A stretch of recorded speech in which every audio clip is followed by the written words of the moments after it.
on the ground. Kneel! Now! Sir, I was just filling up my... Are you deaf? Get down!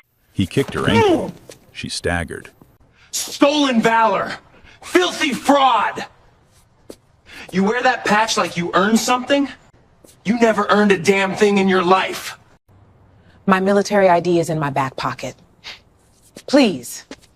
Your pocket? He laughed.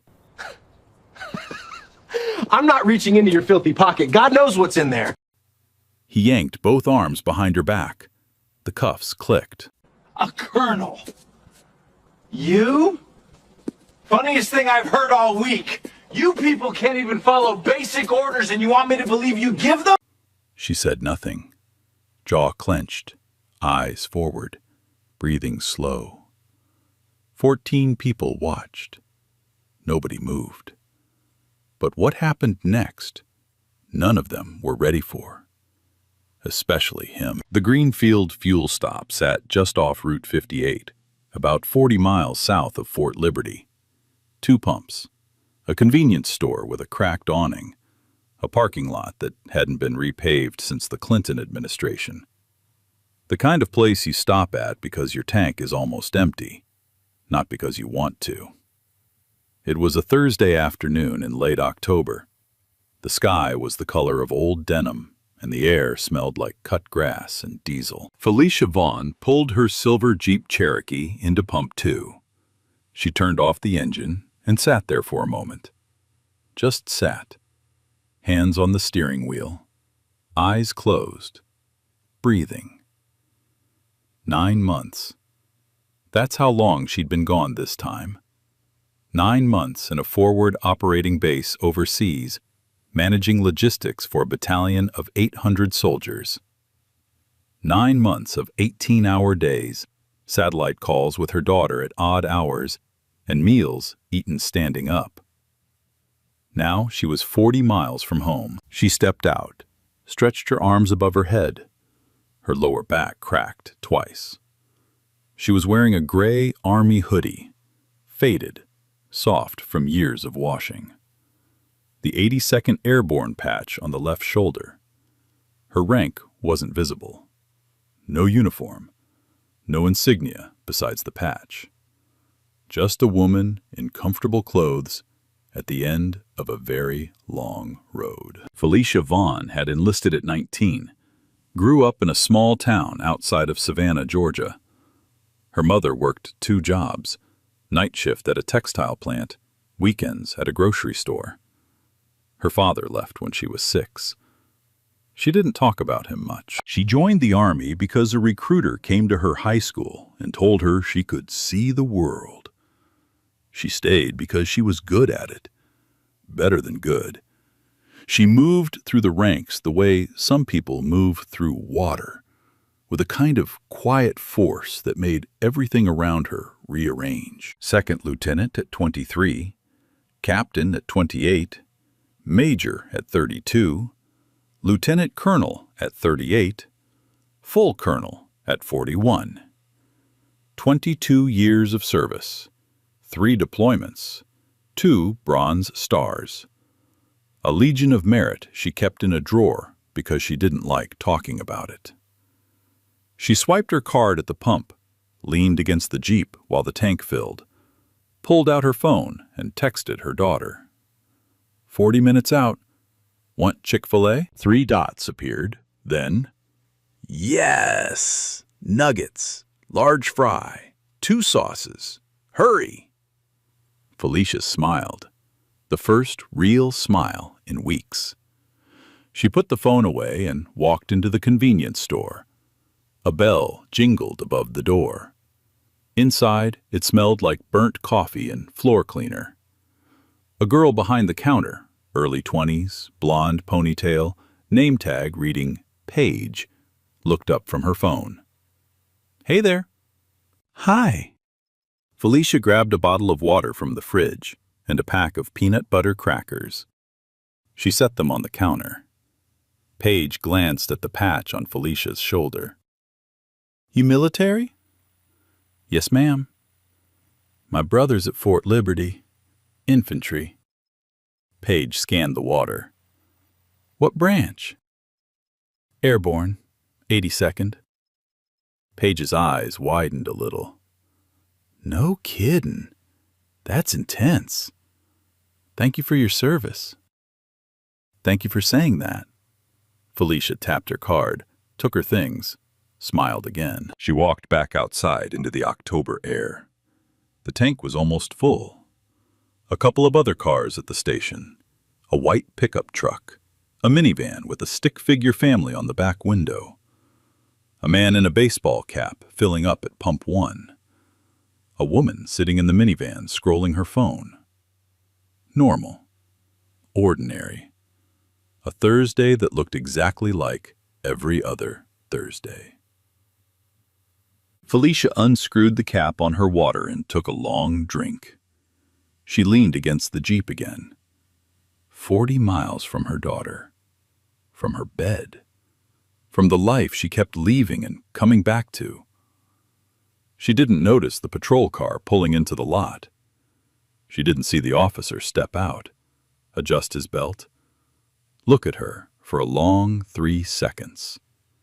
At her skin, at the patch, at the Jeep, before he started walking toward her. She was thinking about nuggets, about her daughter's voice, about how good a hot shower was going to feel. She had no idea that the next 6 minutes would change her life and end his career. Officer Bryce Hartwell was 26 years old, 3 years on the Greenfield Police Force, 2 commendations for traffic enforcement, a gym membership he used 6 days a week, and an opinion about everything, especially people he'd never met. He parked the cruiser at an angle near the air pump, stepped out, adjusted his belt the way cops do when they want you to notice the gun, rolled his neck, popped a fresh piece of spearmint gum into his mouth. He scanned the lot the way he always did, quickly, efficiently, already sorting people into categories before they'd said a single word. The man at pump 1, white, baseball cap, fine. The woman in the minivan, white, kids, fine. The woman at pump 2, black, army hoodie, patch on the shoulder. He stopped walking.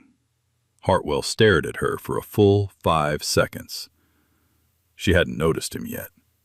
She was leaning against a silver Jeep, drinking water, looking at her phone. Relaxed, comfortable, like she belonged here. That bothered him. He'd grown up in Greenfield, born here, raised here. His father had been a cop. His uncle had been a cop. His grandfather had been a sheriff's deputy back when the county only had 3 patrol cars. Hartwell understood this place, its rhythms, its people. And when something looked wrong, when someone looked wrong, he trusted that feeling the way other people trust a compass. He started walking toward her, not fast, not slow. The deliberate pace of a man who had already made up his mind before he took the first step. Ma'am? Felicia looked up. Yes? That hoodie you're wearing. Where'd you get it? She glanced down at it, then back at him. It's mine. I'm in the Army. You're in the Army. He said it flat. Not a question. A verdict. Yes, sir. 82nd Airborne. I'm stationed at Fort Liberty. Uh-huh. He took another step closer, close enough that she could smell the spearmint gum on his breath. And what rank are you supposed to be? Supposed to be. She caught it, filed it. I'm a colonel. He let out a short breath through his nose, almost a laugh. A colonel? You? Yes. You got ID? In my back pocket. My CAC card. Let me see it. She reached slowly, the way you learn to move around armed men who don't trust you, and pulled the card from her back pocket. She held it out between 2 steady fingers. Hartwell took it, held it like it was something dirty. He looked at the photo, looked at her, looked at the photo again, turned it over, held it up to the sunlight like he was checking a counterfeit bill. This could be anybody's. It has my name, my rank, my photo, my branch. Yeah, I can read. He flicked the card with his thumbnail. And I can also tell when something doesn't add up. You know how many people I've caught walking around in military gear they never earned? Grown men crying at the VFW about tours they never did. Women putting on camo for Instagram likes. It's pathetic. It's disgusting. I didn't buy anything online, officer. I've served 22 years. 22 years. He looked her up and down. Slowly. The kind of look that inventories a person and comes up short on purpose. 22 years and you're filling up at a gas station in a hoodie. No uniform, no escort, no convoy, no nothing. Just a hoodie and a card that could have been printed at a Kinko's for $12. Officers don't travel in uniform on personal leave. That's standard protocol. Don't lecture me on protocol. His voice dropped. Not louder, lower, harder, like a door closing. I know protocol. I come from 3 generations of law enforcement. What I also know is that stolen valor is a federal crime. 18 U.S.C. Section 704. You know what that means? I know exactly what it means. Good. Then you know I can arrest you right now. Felicia's hands were at her sides. She hadn't moved, hadn't shifted her weight, hadn't crossed her arms or clenched her fists. 22 years of training, not just military training, life training, had taught her that the worst thing a black woman could do in front of a white officer with something to prove was give him a reason. Any reason. Even a sigh. Officer, I'm asking you to verify my identity through the Department of Defense database. 1 phone call. That's all it takes. I don't need to make a phone call. I've got eyes. And my eyes are telling me plenty. Your eyes are telling you something your system won't confirm. He stepped closer. So close she could see the vein in his temple. What did you just say to me? I said, verify my identity. Please. The man at Pump 1 had stopped filling his tank. He was standing by his truck, one hand on the bed, watching. The woman in the minivan had rolled down her window. Her 2 kids in the back seat were craning their necks. Paige was standing in the doorway of the convenience store, one hand on the frame, the other holding her phone at her hip. Nobody said anything. The gas pump clicked off. The sound was loud in the silence. Hartwell keyed his radio. Dispatch, this is Unit 7. I need backup at the fuel stop on 58. Possible stolen valor. Suspect is being uncooperative. Uncooperative. She had given him her ID, answered every question, hadn't raised her voice once, hadn't taken a step in any direction. Uncooperative. Felicia felt it then. Not anger. She was past anger. Something older, something heavier.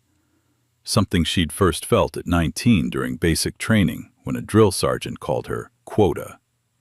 Something she'd felt at 25 when a superior officer asked her if she'd earned her promotion or just checked a box. Something she'd felt at 29 when a fellow officer told her she didn't look like command material, without explaining what command material was supposed to look like. Something she'd carried through 1,000 small rooms and parking lots and hallways and briefing rooms, where someone looked at her and saw the wrong thing first. She breathed in through her nose, out through her mouth, the way she did before every briefing, every hard call, Every moment that required her to be more than what someone expected her to be. 4 minutes later, a second cruiser pulled into the lot. Officer Trent Caldwell stepped out.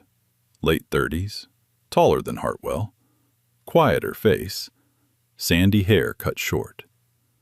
He walked over with his thumbs hooked in his vest and looked at the scene. A black woman standing perfectly still next to a Jeep, Hartwell pacing in front of her like a dog on a short leash. "What do we got?" "Stolen Valor," Hartwell said. "She's claiming she's a colonel. 82nd Airborne." Caldwell looked at Felicia, then at the CAC card still in Hartwell's hand. "Did you run the card?" "Don't need to. Look at her." 3 words. Look at her.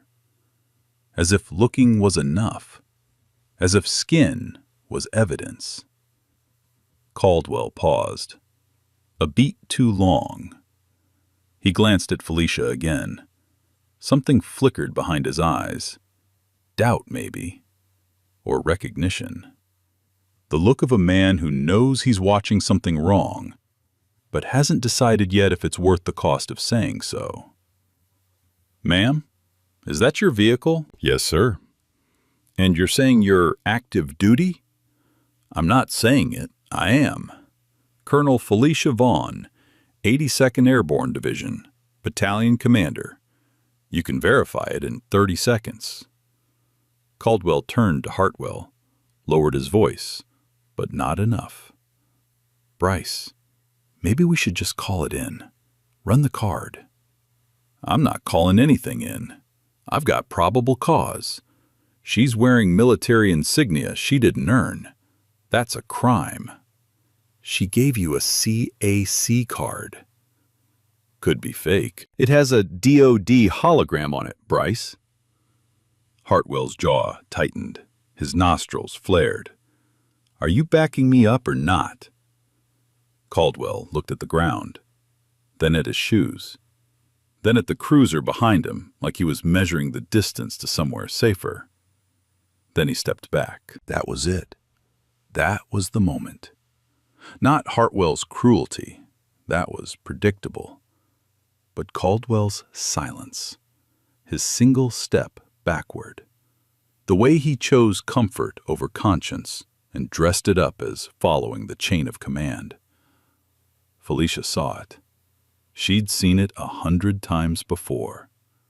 The good ones who say nothing are always worse than the bad ones who say everything. Because the bad ones, you can fight them. The silent ones, just let it happen. A teenager across the street had pulled out his phone. He was filming from the sidewalk. So was the man at Pump 1. So was the woman in the minivan, her window all the way down now, phone propped on the door. Paige had her phone up too, hands shaking slightly, the screen reflecting the afternoon light. Hartwell didn't notice, or didn't care. It wouldn't matter to him until it mattered to everyone. "Ma'am, I'm going to need you to put your hands on the vehicle." Felicia looked at him. Steady. Level. The kind of look that has 22 years of rank and discipline and restraint and sacrifice behind it. The kind of look that says, "I know exactly who I am, even if you don't." Then she put her hands on the Jeep. Her palms were flat on the warm metal of the Jeep. She could feel the sun still trapped in the hood. She could feel the ridges of the paint under her fingertips. She focused on that. The texture. The heat. Anything to keep her mind anchored while the world behind her tilted sideways. Hartwell stepped up close. Too close. She could feel his breath on the back of her neck. Spearmint and entitlement. "Spread your feet." She did. "Wider." She adjusted. Her sneakers scraped against the asphalt. He started patting her down. Roughly. Not the way you search someone you suspect of a crime. The way you handle someone you've already convicted in your head. His hands moved down her sides, across her waist, along her hips. He lingered longer than procedure required. She knew procedure. She'd been trained in detainee handling in 3 different countries. She knew exactly how long a lawful pat-down was supposed to take. This wasn't a pat-down. This was a performance. What's in your pockets? Nothing, just my phone and my wallet. He pulled her phone out, looked at the screen. Her daughter's text was still there. Yes, nuggets, large fry, 2 sauces. Hurry! He snorted, dropped the phone on the hood of the Jeep like it was a piece of trash. The screen cracked against the metal. A thin line split across her daughter's words. Then he pulled her wallet out, opened it, flipped through it with his thumb like he was shuffling a deck of cards. Her military credit union card, her driver's license, Georgia. A photo of her daughter at her promotion ceremony, grinning in a yellow sundress, holding a small American flag. A folded receipt from a Waffle House 3 states ago. He held up the photo. Who's this? My daughter. Your daughter at what? At my promotion ceremony, when I made colonel. He looked at the photo, looked at her. Then he tossed the wallet onto the hood next to the phone. The photo slid out and landed face down on the warm metal. The yellow sundress disappeared against gray paint. You know what I think? Hartwell said, loud enough now for everyone in the lot to hear. Not just speaking to her anymore, performing for the audience. I think you found this stuff somewhere, or you stole it from somebody who actually served. Because in my experience, and I've got plenty, women like you don't make colonel. Women like you don't command anything. Not a platoon, not a desk, not a damn thing. She didn't answer. She kept her hands on the Jeep. You want to know why? He wasn't even pretending to ask. Because it takes discipline. It takes standards. It takes something you clearly don't have. And frankly, it takes a certain kind of person. And you ain't it. The man at pump 1, mid-50s, gray stubble, Carhartt jacket, shook his head slowly. But he didn't speak. He put his gas cap back on, looked at the ground, got in his truck, and drove away. He didn't want to be a witness. He didn't want trouble. He just wanted to not be here anymore. The woman in the minivan was still recording. Her oldest kid, maybe 8, pressed his face against the window and asked, "Mom, why is the policeman being mean to that lady?" She pulled him back from the glass, whispered something, kept filming. Paige was still standing in the doorway of the convenience store. Her eyes were red. She hadn't moved. She was gripping her phone so hard her knuckles were white. Hartwell reached for Felicia's bag, a worn olive duffel sitting in the back seat of the Jeep. He opened the rear door without asking, without warrant, without consent. "You can't search my vehicle without a warrant or my consent," Felicia said. Her voice was calm, flat, the kind of calm that costs everything to maintain. "Probable cause," Hartwell said without turning around. "Suspected fraud. I don't need your permission, sweetheart." He didn't have probable cause. A hoodie with a unit patch is not probable cause. A CAC card with a Department of Defense hologram is not evidence of fraud. Every first-year law student in the country could have told him that. But Hartwell didn't care about the law right now. He cared about being right. He cared about the audience watching him be right. He unzipped the duffel. Inside, folded uniforms. Army combat uniforms. Pressed. Creased perfectly. The kind of creases that take 20 minutes with a flat iron and a steady hand. Name tape. Vaughn. Rank insignia. Colonel. The silver eagle pinned to the collar, catching the light. Underneath, a leather portfolio. Dark brown, worn at the edges. He opened it.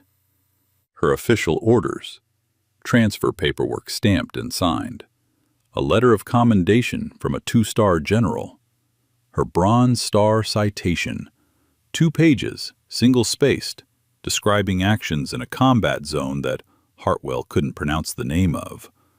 Words like gallantry and meritorious service and under direct enemy fire. He read the first 3 lines, stopped.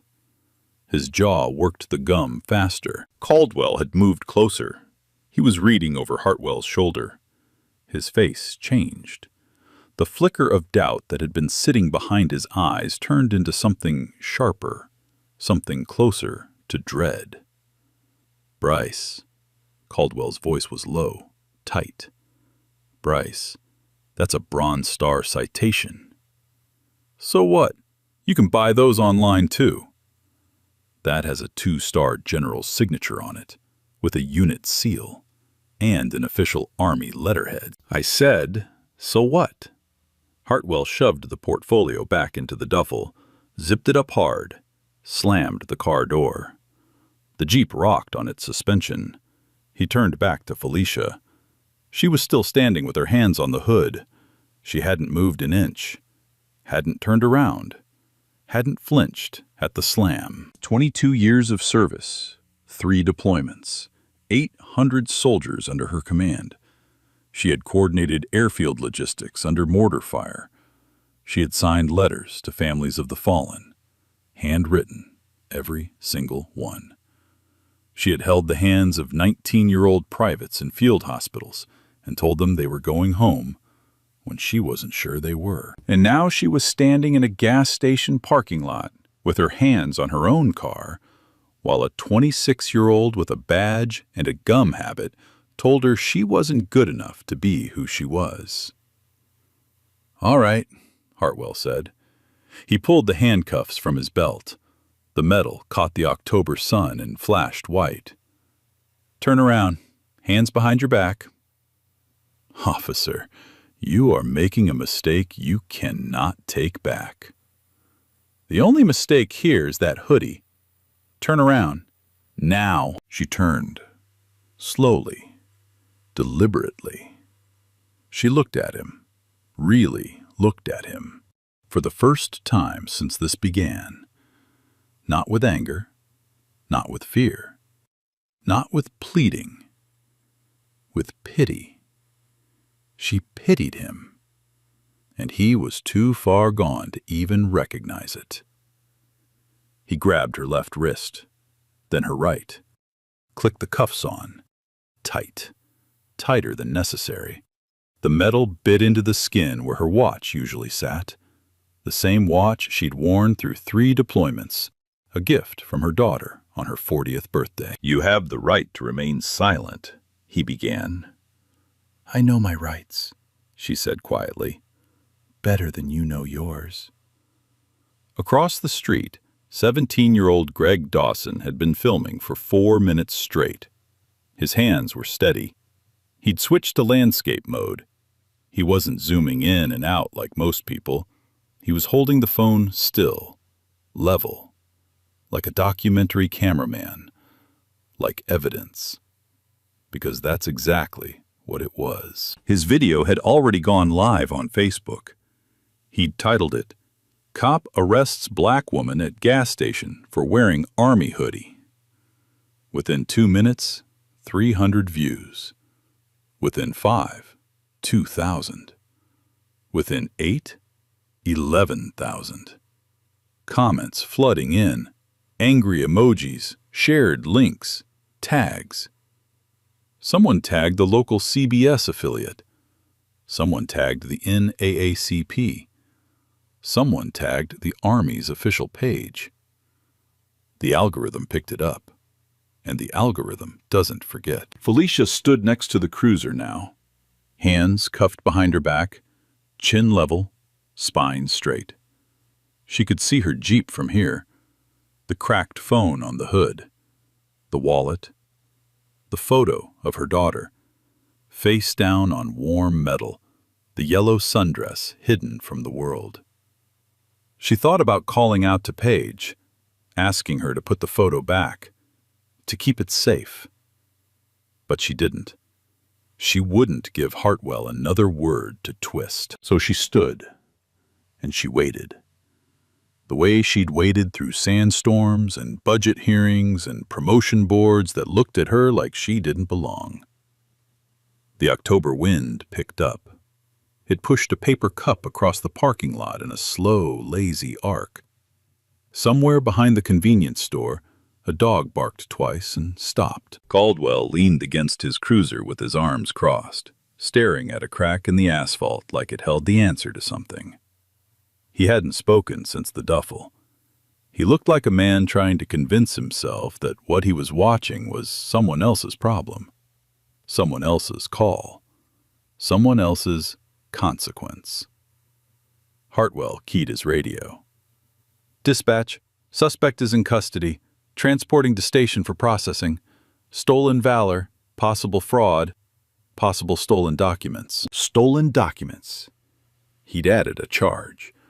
Because the evidence that proved she was telling the truth, he'd decided it was evidence of another crime. The dispatcher's voice crackled back. Routine. Bored. "Copy that, Unit 7. Felicia closed her eyes. Just for a second. She could still feel the desert heat on her skin from 9 months ago.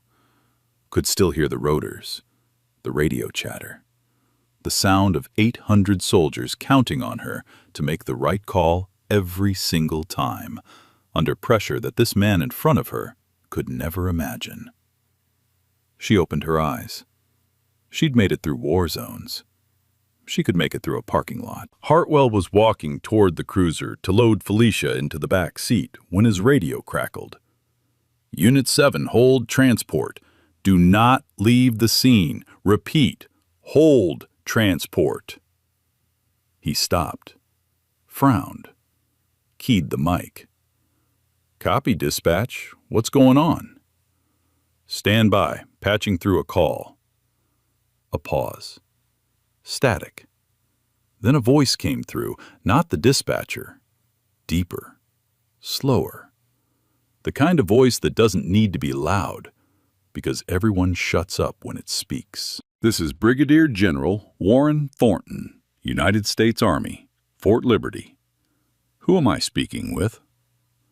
Hartwell blinked. He looked at the radio like it had grown teeth.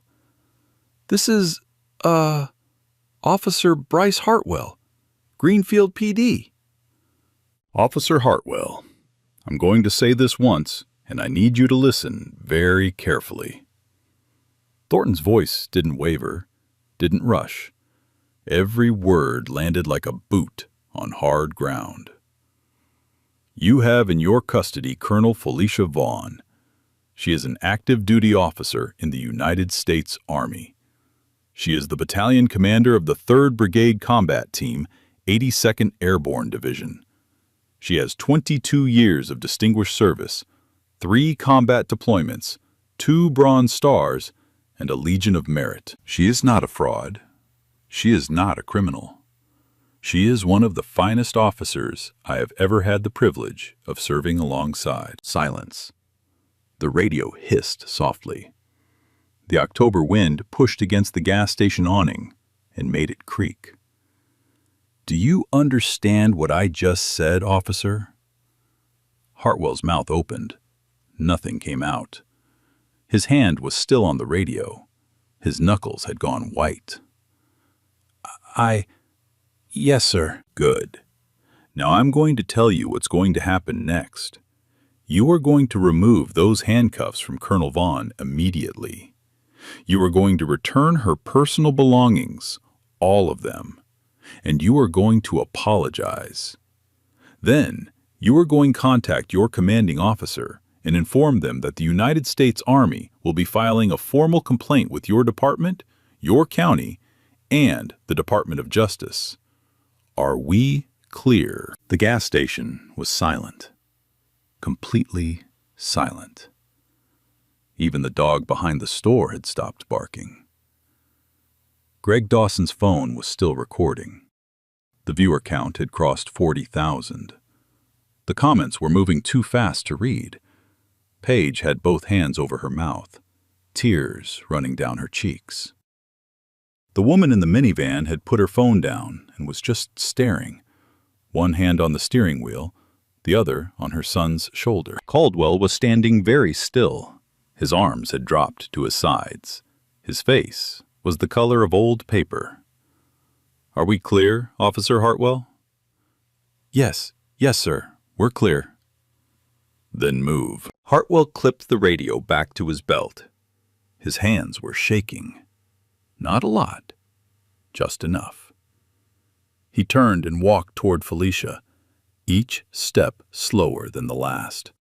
Like the parking lot had gotten longer. Like the distance between his cruiser and her Jeep had turned into something he couldn't cross without losing a part of himself. Because he was about to. He stopped in front of her. She was still standing with her hands cuffed behind her back, chin level, eyes forward. She hadn't moved, hadn't spoken, hadn't asked for an apology or an explanation or anything at all. She was waiting, the way a colonel waits, the way someone who outranks you in every possible way, rank, experience, character, composure, waits for you to figure out what she already knows. I need to... Hartwell couldn't finish the sentence. He walked behind her. His fingers fumbled with the key. He missed the lock twice. On the third try, the cuffs clicked open. Felicia brought her hands forward. Slowly. She rubbed her left wrist where the metal had bitten in. A thin red line circled the skin, a mark that would fade in an hour, but would stay in her memory far longer than that. She turned around. Hartwell was standing there, badge on his chest, gun on his hip.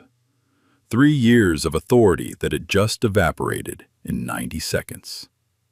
He looked smaller, not physically, something else. Like the uniform was wearing him now instead of the other way around.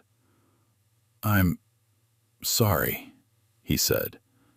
The word came out dry, cracked, like it had never been used before. Felicia looked at him. A long look. The kind of look that measures a person all the way down to the foundation and finds it hollow. She didn't say, "I told you so." She didn't say, "I warned you." She didn't say anything about rights or lawsuits or consequences. She said, "You didn't verify." 3 words.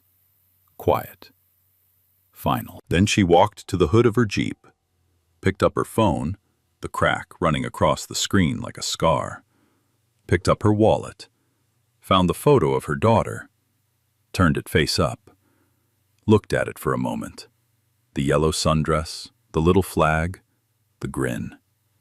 She slid it back into the wallet and put the wallet in her pocket.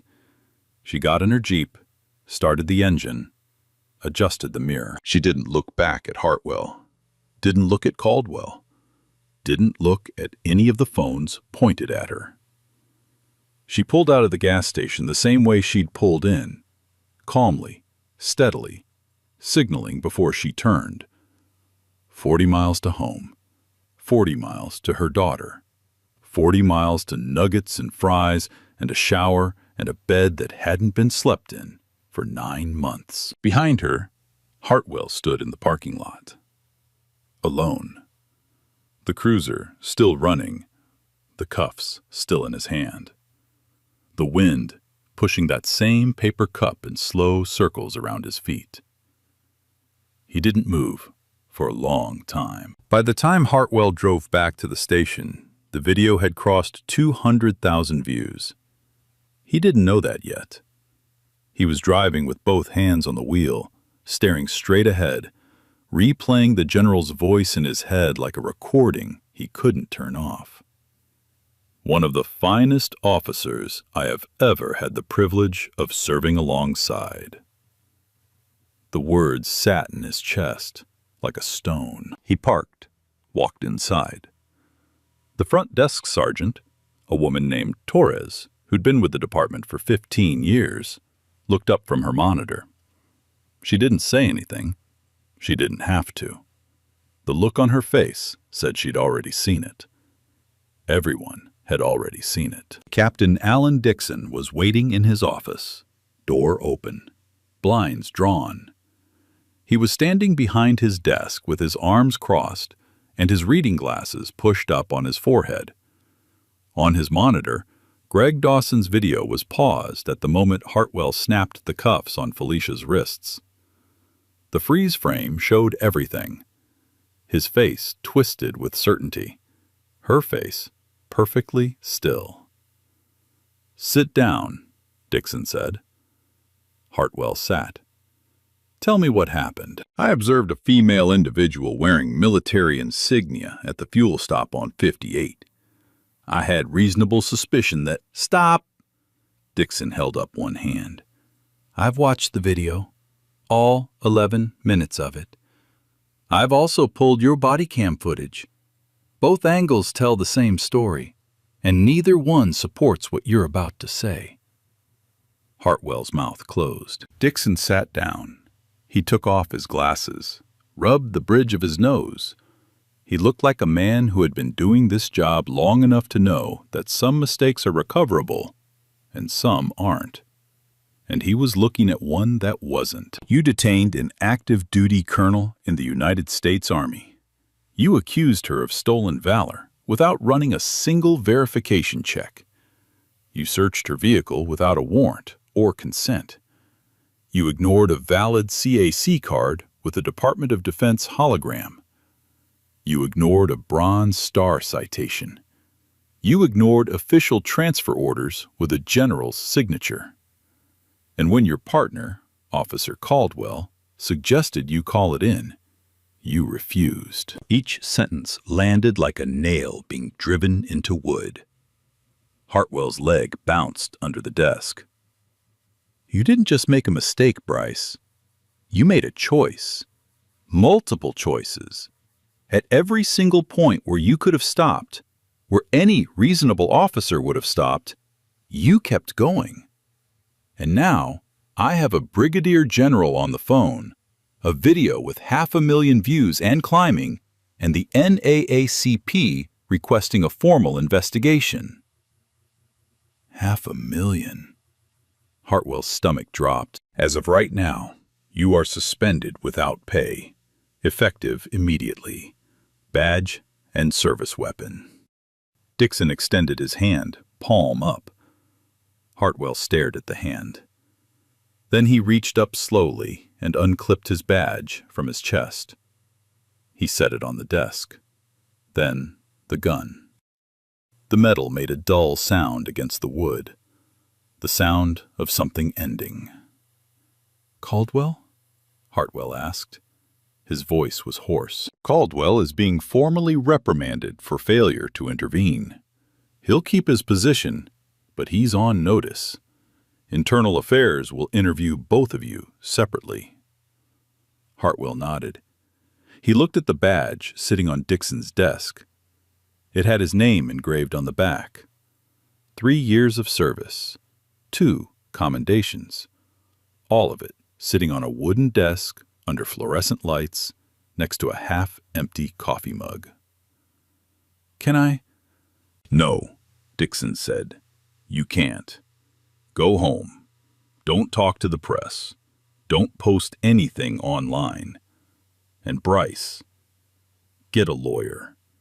You're going to need one." Hartwell stood. His legs felt heavy. He walked out of the office, past Torres at the front desk. She didn't look up this time. Past the break room where 2 officers stopped talking the second he appeared in the doorway. Past the bulletin board with the department's mission statement tacked to it in bold letters. Integrity, accountability, service.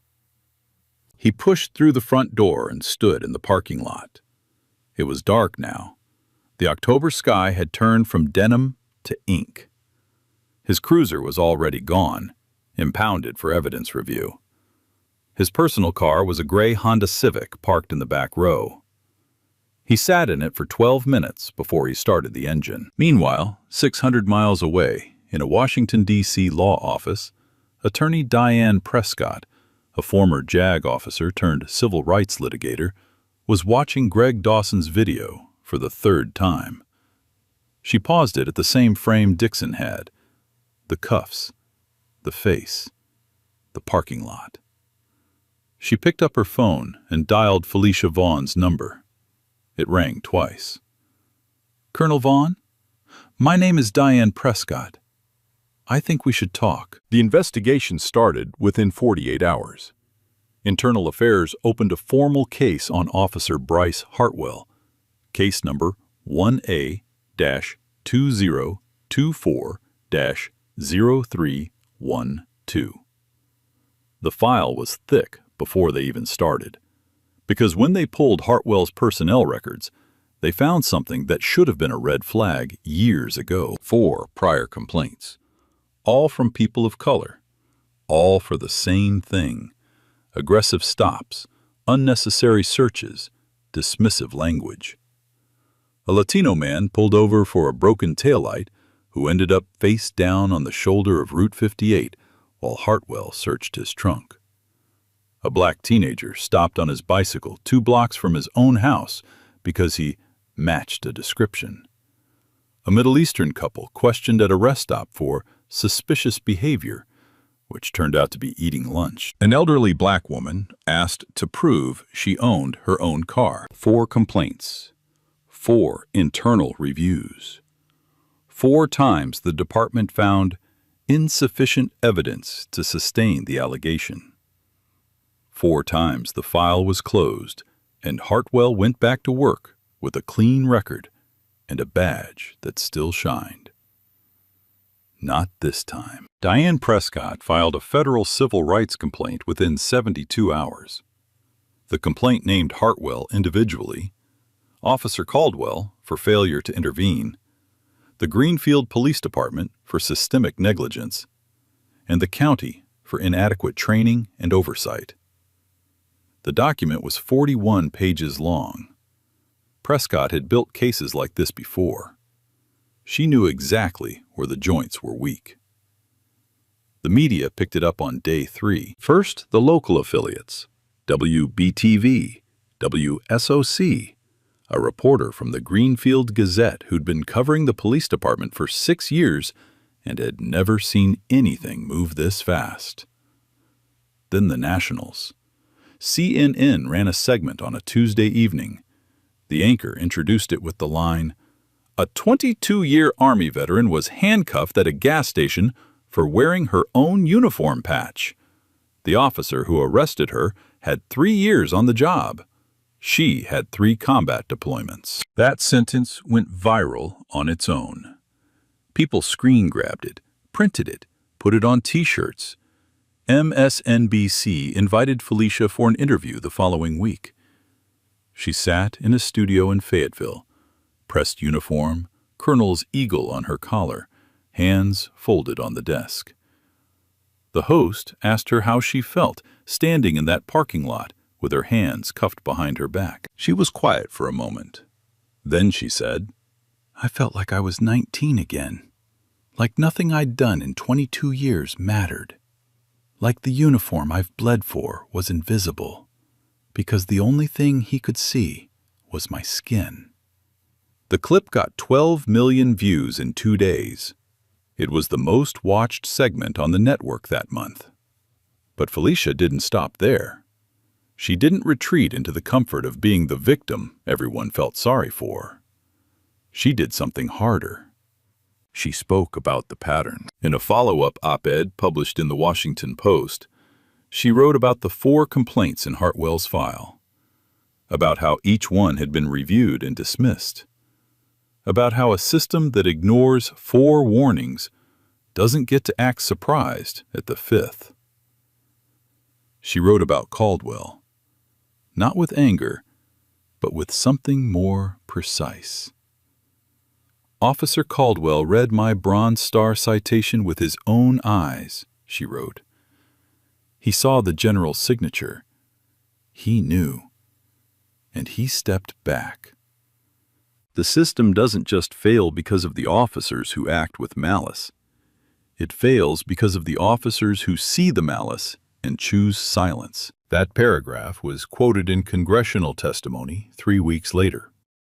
The disciplinary hearing took place on a Wednesday morning in November. Small room, long table, 5 members of the Civilian Review Board. Hartwell sat at one end in a navy suit that looked like he'd bought it the day before. No badge, no gun, no belt. He looked like a man who'd been taken out of his packaging and didn't know how to stand without it. His lawyer argued procedural compliance, said Hartwell had acted on reasonable suspicion, said the CAC card was insufficient verification in the field, said the hoodie and patch constituted visible grounds for inquiry. The review board listened. Then they played the body cam footage, all 14 minutes of it. They played the audio of General Thornton's call. They played Greg Dawson's video. They read the 4 prior complaints aloud, one by one, with dates and details. Hartwell's lawyer stopped talking after the 3rd complaint. The board's decision was unanimous. Termination. Effective immediately. Hartwell was permanently barred from serving in any law enforcement capacity in the state. His certification was revoked. His name was entered into the National Decertification Index, a database that tracks officers who have been fired for misconduct. It would follow him to every department in every state for the rest of his career. There would be no second chance, no transfer, no quiet resignation. Caldwell received a formal written reprimand and was placed on a 12-month probationary period. He was required to complete 80 hours of bias intervention training and was removed from patrol duty pending evaluation. He didn't fight it. He didn't say a word to the press. He submitted a transfer request to a department in another county 3 days later. The county moved fast after that, faster than anyone expected. The Board of Supervisors held an emergency session and voted unanimously to implement mandatory implicit bias training for all law enforcement officers in the county. Every officer, every year. No exceptions. They also approved the creation of an independent civilian oversight committee with the authority to review complaints, access body cam footage, and recommend disciplinary action, something community activists had been requesting for over a decade. Felicia was invited to speak at the first Joint Police Community Forum held under the new policy. It was standing room only. Officers sat in the front 2 rows. Community members filled the rest. Local press lined the walls. She stood at the podium in her dress uniform. She didn't bring notes.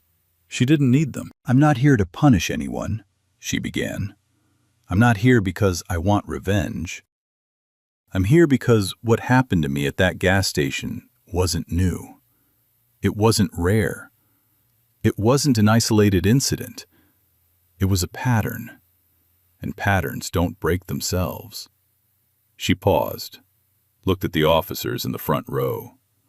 Some met her eyes, some didn't. "I don't need you to agree with me. I need you to verify before you act, that's all. Verify. It would have taken 30 seconds, 1 phone call, and none of this would have happened." The room was silent for a long time after she finished. Then someone in the back started clapping. Then another. Then the whole room. The officers in the front row were the last to join, but they joined. 6 months later.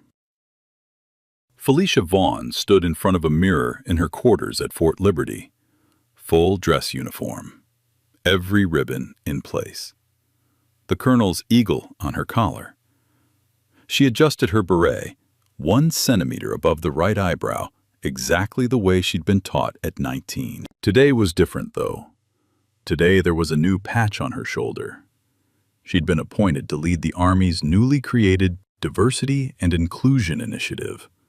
a program designed to address bias within military culture and to build bridges between the armed forces and civilian communities. It was a role that didn't exist 6 months ago. It existed now because of a gas station, because of a hoodie, because a woman stood still when everything inside her wanted to move. Her daughter, Amara, sat on the bed behind her, 16 now, long braids, her mother's jaw. She was holding the same little American flag from the promotion photo, the one that had landed face down on the hood of a Jeep in a gas station parking lot in Greenfield. "You nervous?" Amara asked. "No." "Liar." Felicia smiled. "Okay, a little." Amara stood up and straightened the ribbon bar on her mother's chest.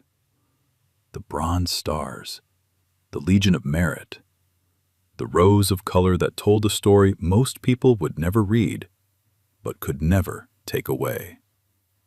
"You look like a colonel," Amara said. "I am a colonel." "I know. I just like saying it." 300 miles south in Greenfield, the gas station on Route 58 looked the same. 2 pumps, cracked awning, parking lot that still needed repaving. But something had changed. Paige, the girl behind the counter with the blonde ponytail, wasn't there anymore. She'd quit 2 weeks after the incident, not because of the job, because of what she'd seen. Because she'd stood in that doorway with her phone shaking in her hands and watched a woman get handcuffed for being exactly who she said she was. And she'd done nothing but record. That wasn't enough for Paige. Not anymore. She'd enlisted. Basic training at Fort Jackson. She was 3 months in, learning to march, learning to shoot, learning to stand at attention for longer than she thought possible. She wrote Felicia a letter, handwritten, 2 pages on lined notebook paper. She said she joined because of her. She said she wanted to be the kind of person who didn't just stand in the doorway. Felicia kept the letter in the same drawer as her Legion of Merit. Caldwell was in a different county now, different department. He'd completed his 80 hours of bias training and requested 60 more on his own. He coached a youth basketball league on weekends. He never talked about what happened at the gas station. But his partner, a 10-year veteran named Wells, said Caldwell always verified. Every stop, every ID, every time, without exception. He'd learned. It had cost him something, but he'd learned. And Hartwell. Bryce Hartwell was 27 now, living in a 1-bedroom apartment 40 miles from Greenfield. He'd applied to 9 law enforcement agencies since his termination. All 9 had pulled his name from the National Decertification Index. All 9 had said no. He was working the night shift at a warehouse distribution center, loading boxes, scanning barcodes, eating lunch alone in his car at 2 in the morning. He never did another interview, never made a public statement.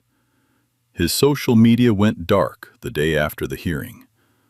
The last thing he'd posted was a photo from his academy graduation, standing in formation, badge pinned on by his father, grinning like he'd figured out exactly who he was going to be. That photo was still up. Nobody had liked it in 6 months. Greg Dawson's video had settled at 14 million views. It was used in police training programs in 11 states. It was shown in college criminal justice courses. It was cited in 2 federal policy briefs. Greg was a freshman at UNC Charlotte now, studying journalism. He kept his phone charged at all times. So here's my question for you, and I want you to be honest in the comments. Have you ever watched something unfair happen to someone right in front of you and said nothing? What stopped you? And what would it take for you to speak up next time? Drop your answer below. I read every single comment. If this story hits you somewhere, share it. Send it to someone who needs to hear it. And if you haven't already, subscribe. Hit that bell, because these stories don't tell themselves. SMH. It takes 30 seconds to verify before you tear down someone's dignity. Judging people by how they look isn't instinct, it's bias. And watching it happen without speaking up? Silence is a choice, too. SMH. It takes 30 seconds to verify before you tear down someone's dignity. Judging people by how they look isn't instinct, it's bias. And watching it happen without speaking up? Silence is a choice, too.